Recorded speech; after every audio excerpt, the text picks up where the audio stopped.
Swann se adelantó, a ruegos de la marquesa de Saint-Neuve,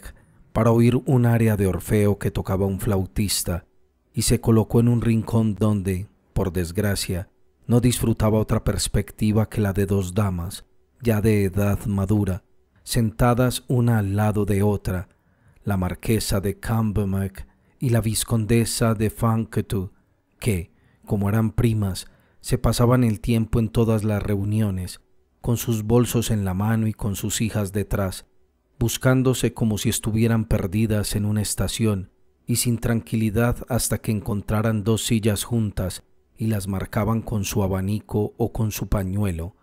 Como la señora de Cambremer tenía muy pocas relaciones, se alegraba mucho de tener por compañera a la vizcondesa de Fontainebleau, que, por el contrario, estaba muy bien relacionada, y le parecía de muy buen tono y muy original mostrar a todas sus encumbradas amistades que prefería su compañía, la de una dama poco brillante que la traía recuerdos de su juventud.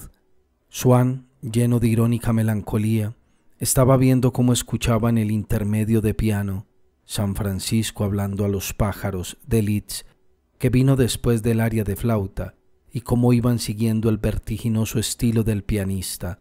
La vizcondesa de Fontainebleau, con ansia, con ojos espantados, como si las teclas por donde el virtuoso iba corriendo ágilmente fueran una serie de trapecios a 80 metros de altura, de los cuales podía caer a tierra, lanzando al mismo tiempo a su compañera miradas de asombro y de denegación que significaban: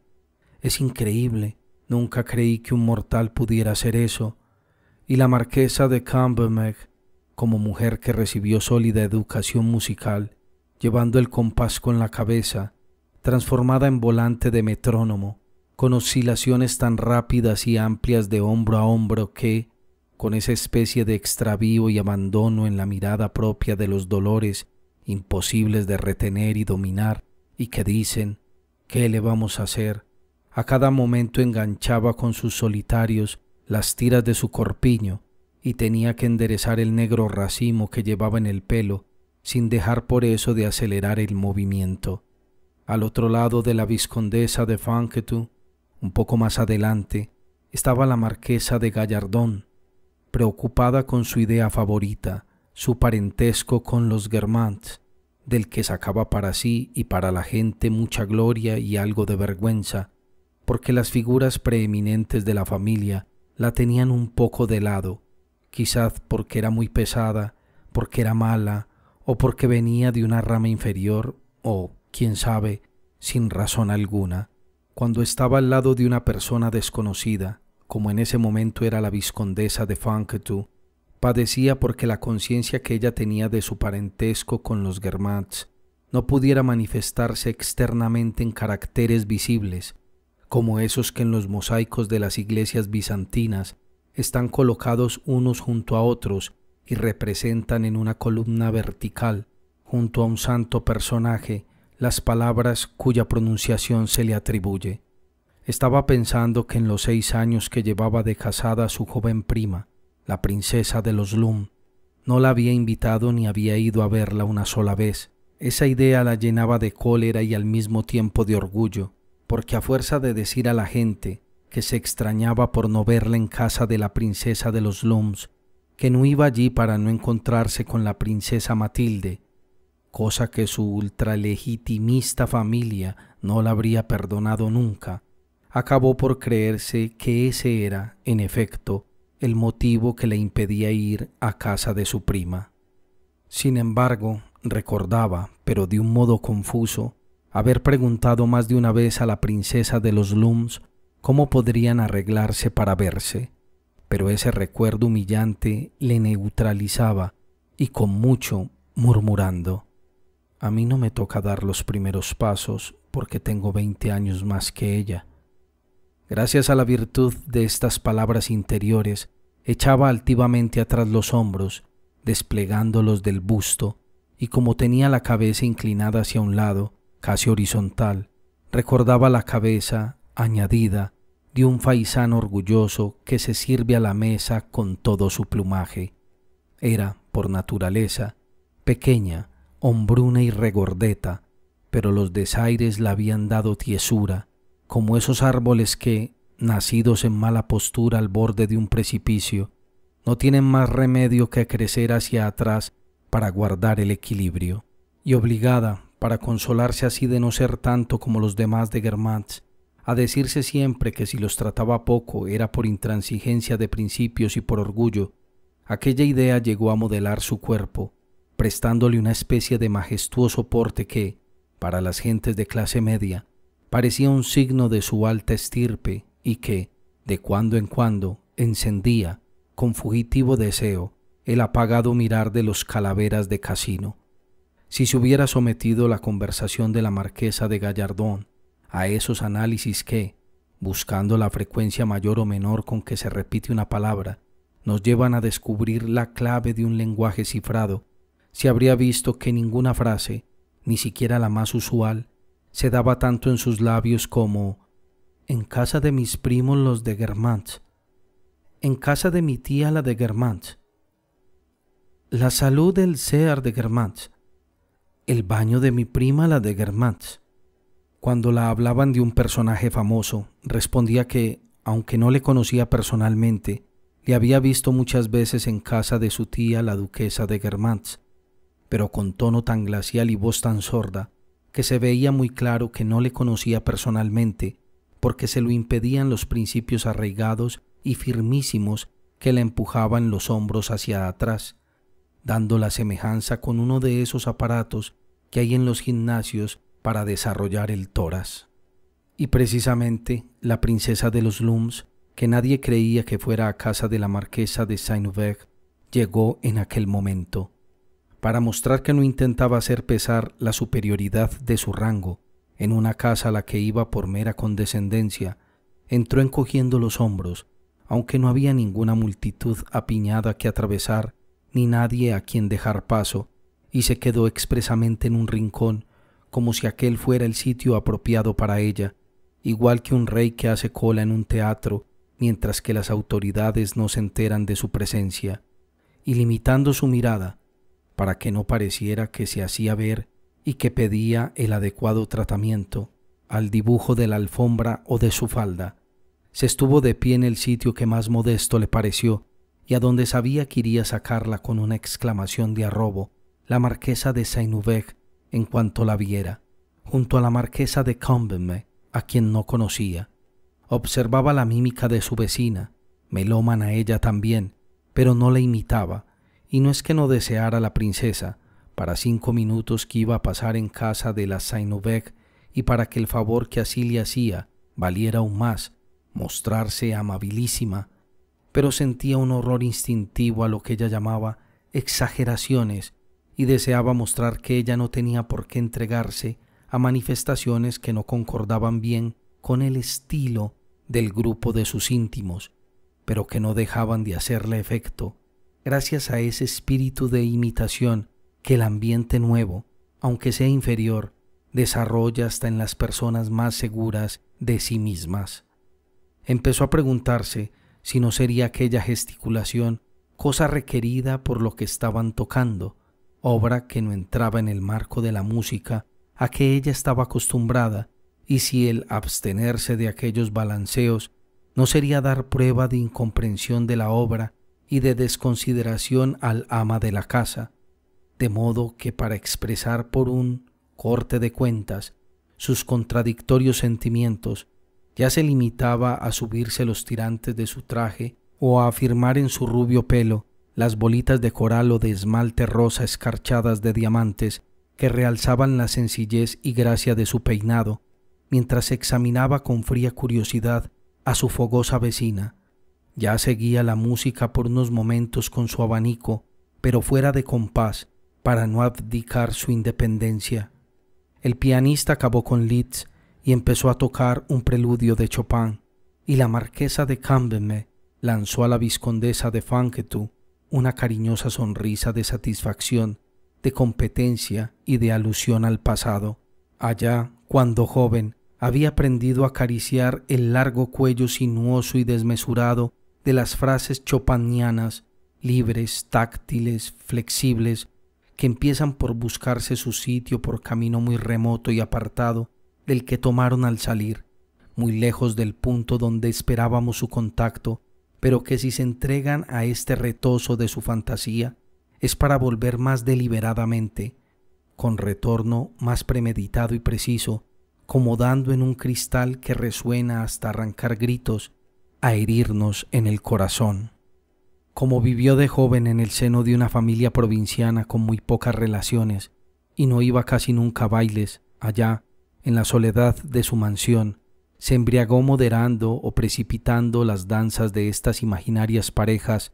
desgranándolas como flores y abandonando un momento el baile imaginario para oír cómo soplaba el viento a la orilla del lago, entre los pinos, mientras que se adelantaba hacia ella, distinto de cómo se figuran las mujeres a los amantes de este mundo, un mancebo esbelto, de voz cantarina, extraña y falsa, calzados los guantes blancos. Pero hoy, la belleza de esa música pasada de moda parece muy ajada, sin gozar ya de estima de los inteligentes, perdió honor y gracia, y ni siquiera las personas de mal gusto disfrutan en ella más que placeres mediocres y callados. La marquesa de Cambermay echó hacia atrás una mirada furtiva. Sabía que su nuera, muy respetuosa con su nueva familia en todo menos en lo tocante a las cosas de la inteligencia, porque en este campo tenía ideas propias, por haber aprendido hasta armonía y griego, despreciaba a Chopin y sufría al oír música suya. Pero como esa wagneriana estaba lejos con un grupo de muchachas jóvenes, la marquesa de Cambermay se entregó a sus deliciosas impresiones. También la sentía así la princesa de los Lums, aunque no tenía grandes prendas naturales para la música. Desde los 15 años la dio lección una profesora de piano del barrio de Saint-Germain, mujer de genio que al final de su vida se vio en la miseria y a los 70 años tuvo que volver a dar lecciones a las hijas y a las nietas de sus primeras discípulas. Ya había muerto, pero su método y su excelente sonido revivían a menudo en sus discípulas, aun en aquellas convertidas para siempre a la mediocridad, que abandonaron la música y nunca abrían un piano. Así que la princesa pudo mover su cabeza con pleno conocimiento de causa y sabiendo apreciar exactamente el modo como tocaba el pianista aquel preludio que ella se sabía de memoria. Murmuró: «Siempre será delicioso», y lo hizo frunciendo los labios románticamente como una flor bonita, y armonizó con ellos su mirada, que se cargó en aquel momento de vaguedad y sentimentalismo. Mientras tanto, la marquesa de Gallardón pensaba que sentía mucho no ver con más frecuencia a la princesa de los Lums, porque estaba deseando darle una lección, no contestando a su saludo. No sabía que tenía muy cerca a su prima. Un movimiento de cabeza de la vizcondesa de Fanquetou descubrió a la princesa, e inmediatamente la Gallardón se precipitó hacia ella, molestando a todo el mundo.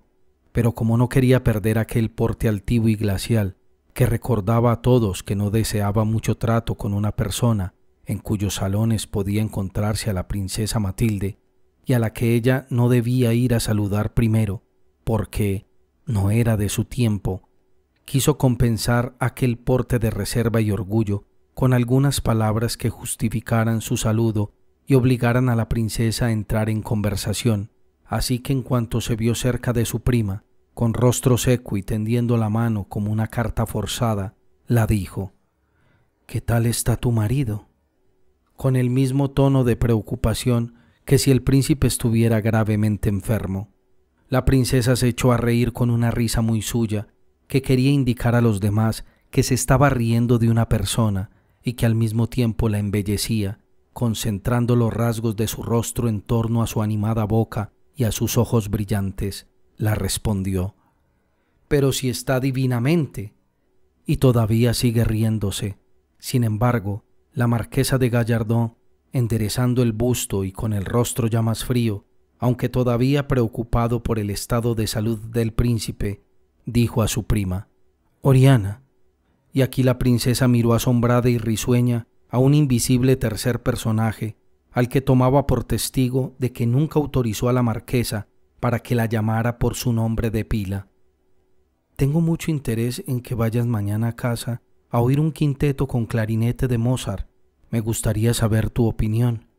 Y parecía, no que estaba haciendo una invitación, sino que pedía un favor, que necesitaba el parecer de la princesa sobre el cuarteto de Mozart, como si fuera el plato original de una nueva cocinera, y deseara saber lo que opinaba un entendido de sus méritos culinarios. Conozco el quinteto y te puedo decir ahora mismo lo que me parece. Sabes, mi marido no está muy bien del hígado. Se alegrará mucho de verte,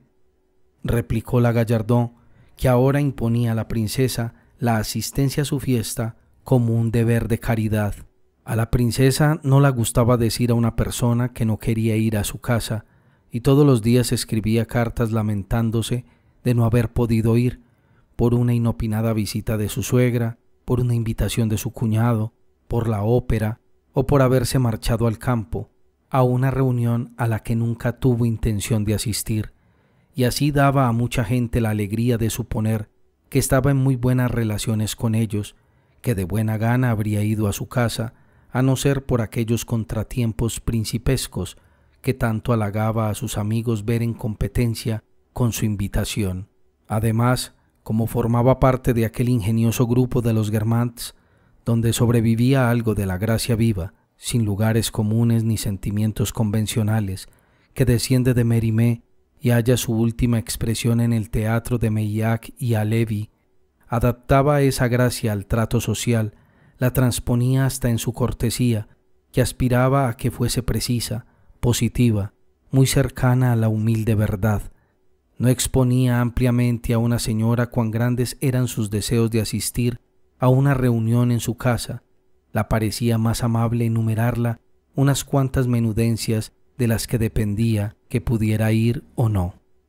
Mira, te diré, contestó a la marquesa de Gallardón. Mañana tengo que ir a casa de una amiga que me tiene comprometida hace ya mucho tiempo. Si nos lleva al teatro no me será posible, con toda mi mejor voluntad, ir a tu casa, pero si no salimos, como sé que estaremos solos, podré marcharme antes. ¿Has visto a tu amigo Swann? No, no sabía que estuviera aquí esa alhaja de Swann. Voy a hacer porque me vea. Es raro que venga aquí, a casa de la vieja Saint-Aubert, dijo la marquesa. Ya sé que es hombre listo, añadió, queriendo dar a entender que era intrigante. Pero de todos modos es extraño ver a un judío en casa de una mujer que tiene un hermano y un cuñado arzobispos. Yo confieso con rubor que no me parece nada extraño, contestó la princesa de Lums. Ya sé que se ha convertido desde sus padres y sus abuelos, pero dicen que los que abjuran su religión siguen tan apegados a ella como los demás y que eso de la conversión es una farsa. ¿No lo sabes tú? Carezco de toda ilustración en ese punto. El pianista, que tenía que tocar dos cosas de Chopin, una vez acabado el preludio, empezó una polonesa, pero en cuanto que la marquesa de Gallardón indicó a su prima que Swann estaba allí, Chopin, redivivo, habría podido tocar todas sus obras sin ganarse la atención de la princesa de los Lums. Hay dos clases de personas, unas que tienen curiosidad por las gentes que no conocen y otras que solo tienen interés por los conocidos. La princesa de los Lums era de estas. La sucedía, como a muchas damas del barrio de Saint-Germain, que la presencia en un sitio donde ella estuviera de una persona de su grupo, a la que por lo demás no tenía nada de particular que decir, acaparaba exclusivamente su atención a costa de todo lo restante. Desde aquel instante, con la esperanza de que Swann la viera, la princesa, como una rata blanca cuando la acercan un terrón de azúcar y luego se le quitan, no hizo más que volver la cara con mil gestos de connivencia, sin relación alguna con el sentimiento de la polonesa de Chopin, hacia donde Swann estaba, y si éste mudaba de sitio, desplazábase paralelamente la imantada sonrisa de la princesa. Oriana, no te enfades, dijo la marquesa de Gallardón, que no podía resistirse a sacrificar sus mayores esperanzas sociales y su deseo de deslumbrar a la gente por el gusto oscuro, inmediato y privado de decir una cosa desagradable. Pero hay quien dice que ese Swan es persona que no puede entrar en una casa decente. ¿Es cierto?